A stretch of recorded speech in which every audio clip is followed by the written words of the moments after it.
My name is Tosan. I'm a fisheries extension agent and I've been in it for about 16 years now. I'm also a fish farmer. For 10 years now, I've been doing fish farming. The idea of this starting small is to encourage people that don't have so much capital to start with the little capital they have to go into farming. I mean, my area is mostly fish farming, although there are other good areas of farming you can go into. But the basic idea is for you to be able to start with the little capital you have, then to encourage you to go into fish farming or any other farming to supplement your income. Catfish farming is one of the arms of farming. And depending on the capital you have, you can rear catfish in earthen ponds. Some people have land that are swampy. They convert it to earthen ponds. You can rear it in concrete tanks for those that have money to build the concrete. You can use fiber tanks. Fiber tanks are solid, expensive though. You can use tarpaulin tanks. Then finally, you can use plastic tanks, which is what I'm using.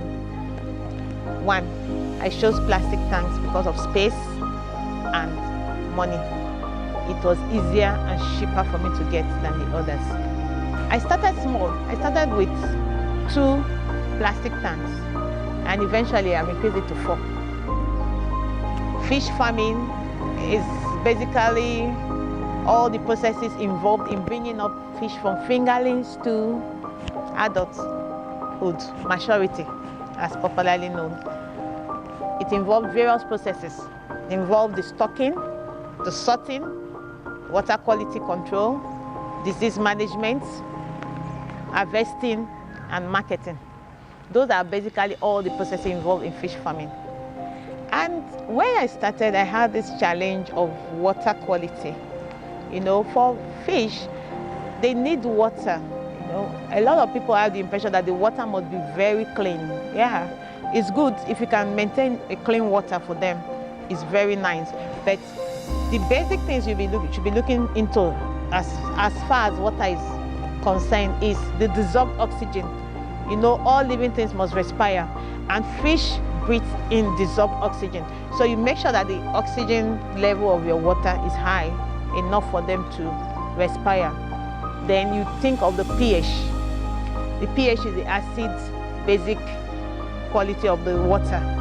You know, anything below 7 is acidic and anything above 7 is basic. And the basic water is preferable for fish. The acidic ones, not too good. Thirdly, you look at the water turbidity. The turbidity is the clarity of the water, how clear the water is. You know, for catfish though, catfish can tolerate a bit turbid water in the sense that if the water is not so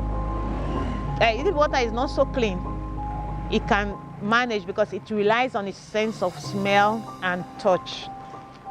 So they can actually tolerate turbid water, a bit turbid water. Although, make sure your water is not polluted, because if the water is polluted, there won't be oxygen, and the fish it will be harmful to the fish. So you make sure you take care of that.